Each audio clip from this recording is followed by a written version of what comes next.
இன்றைக்கி வைக்கப்புல்லுக்காக சொல்லியிருந்தோன்ட்டு எடுத்துகிட்டு வந்திருந்தாங்க. நாங்கள் ஃபஸ்ட் டைம் பார்த்திங்கன்னா 10 ரோல் வாங்கினோம். அப்புறம் 15 வாங்கினோம். இப்போ 20 வாங்கியிருக்கோம். இதுக்கப்புறம் 30 வாங்கினா கூட பத்தாது போல் இருக்குது. ஏன்னா அந்த மாதிரி நிலமை தான் போயிட்டுருக்கு.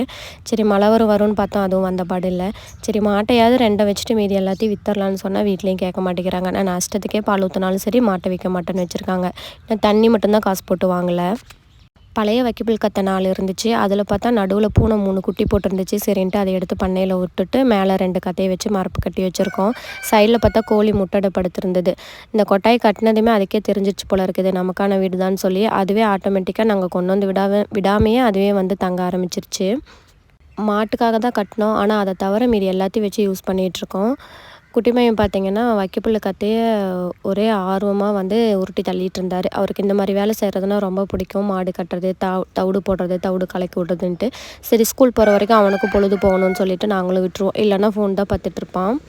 இப்போ வந்து தமிழ்நாடே காயறனால எல்லோரும் வேறு வழி இல்லாமல் வைக்கப்புல் வாங்கிட்டுருக்கோம். ஆனால் எங்கள் வீட்டில் பார்த்திங்கன்னா மழை காலத்துலேயும் அப்பப்போ வாங்கிட்டு தான் இருப்போம். ஏன்னா கரெக்டாக அந்த பட்டம் பார்த்து டைம் பார்த்து சோளம் விதைக்காமல் விட்ருவோம். காட்டில் இருக்க சோளத்தட்டு வரத்துக்குள்ளேயே போரில் இருக்கிற தட்டு காலியாயிரும். அப்புறம் என்ன பண்ணுறது, வாங்கி தானே ஆகணும்.